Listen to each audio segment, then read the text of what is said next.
She told him she was going to visit her family 600 kilometers away. But when he saw her laughing across the table from her ex, drinking wine like nothing had happened, he didn't confront her. He didn't scream. He stayed silent. And in that silence, he crafted a revenge so smooth, so devastating, that by the time she found out, he had already vanished from her life like he was never there. Broken Heart main story. The quiet exit. This is a story about one of my closest friends. Let's call him Aman. A few years ago, Aman was living with his longtime girlfriend, Saba. They had been together since college. Their relationship, to everyone else, seemed rock solid. They had moved into a small, cozy apartment shortly after graduation.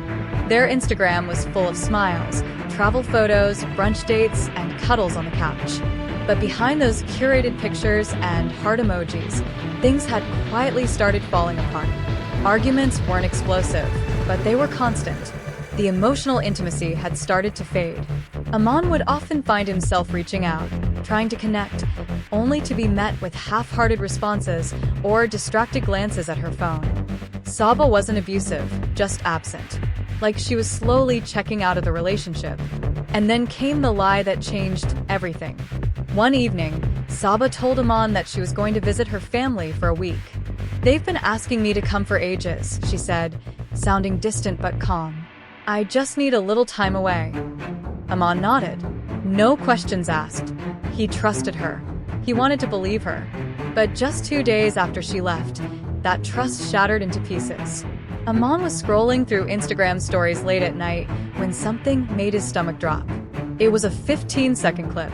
A friend of a friend had posted a video of a bustling restaurant patio, soft jazz music playing in the background, wine glasses clinking, and in the center of the frame, there she was, Saba, dressed in the same blue sundress she'd packed before her trip. And across from her, her ex. There was no ambiguity, no room for misinterpretation. They were holding hands across the table, laughing like nothing in the world mattered. Her eyes sparkled the way they used to when she looked at Aman.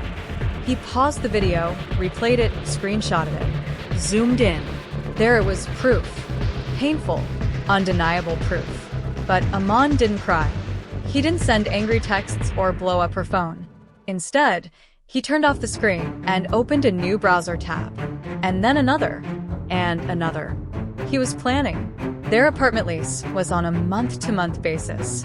Aman had always been the responsible one. His name was on the lease. All the bills were in his name. Saba wasn't even officially listed as a tenant. The next morning, Aman met with his landlord, an older gentleman named Mr. Harris who lived a few blocks away. When Aman told him everything, quietly, without drama, Mr. Harris looked at him for a moment and simply said, "I've been a landlord for 30 years. I've seen a lot. You tell me what you want to do, and I'll help you make it happen." And just like that, the operation began.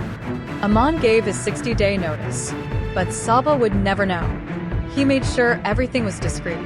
During the day, while she was away, he began organizing his belongings, sorting what to take, what to sell, what to throw out, and he found a new place, a clean, modern one-bedroom apartment in a quiet complex across town. He signed the lease and kept the keys hidden. When Saba called him during the trip, acting sweet and pretending nothing had happened, he matched her tone, cold but calm. He didn't let on that he knew.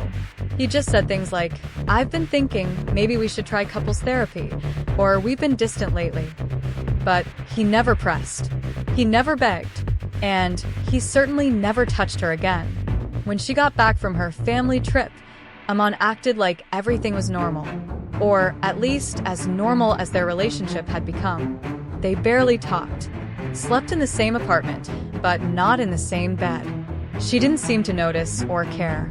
There were nights she didn't come home, claiming she was staying at a friend's place after drinks. Aman never questioned her.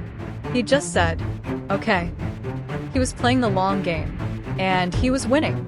Over the next several weeks, Mr. Harris would show the apartment to potential tenants, always during the day, while Saba was at work. No one said anything. The walls were closing in around her, and she had no idea. Then finally moving day arrived. It was a Wednesday. Saba had left for work at 8 a.m. By 8:30, the moving crew was there. Aman had everything labeled, boxed, and ready. Sofa, bed, kitchenware, electronics, all his. Every piece of furniture had been bought with his money. Saba's belongings? A few drawers of clothes, some makeup, a single laundry basket. By noon, the place was bare. Aman left only one thing behind, a sealed envelope on the kitchen counter. At 5:15 p.m., Saba walked in. She stopped dead in her tracks. The apartment was empty, walls bare. No TV, no couch, no bed, just silence. In the middle of the living room, a small pile of her belongings sat untouched. And then she saw the envelope. Inside were 3 printed screenshots. The patio, the wine, the hand-holding. Aman had even highlighted the timestamp and the location tag. That's when the door opened again. Mr. Harris stepped in. His voice was calm, firm, and final. You've got until midnight to get your things out. The new tenants move in tomorrow. If you leave anything behind, it goes to the curb. Saba didn't say anything. She didn't cry, didn't scream. She just stood there, stunned, alone in a room that used to be her home. Aman? He wasn't even there. He was already across town, unlocking the door to his new apartment. A fresh start, a clean slate, no ghosts.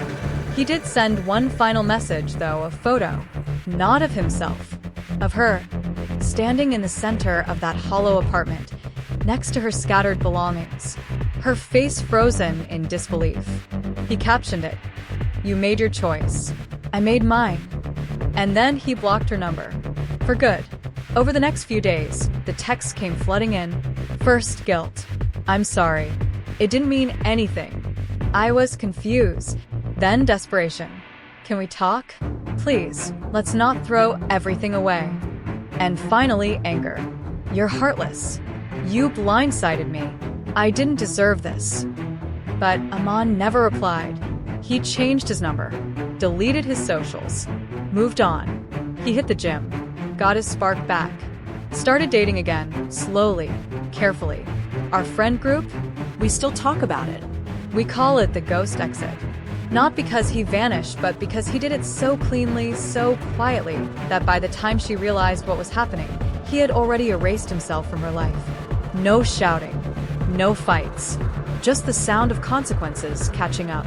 Some people think revenge means anger, but Aman taught us that the best revenge is dignity. It's walking away so powerfully that the silence echoes louder than any scream. Saba learned that the hard way. And Aman? He never looked back. Don't scream. Don't beg. Don't chase someone who lied to your face. Just pack your piece and leave so quietly that they don't even realize you're gone until your absence feels louder than your presence ever did.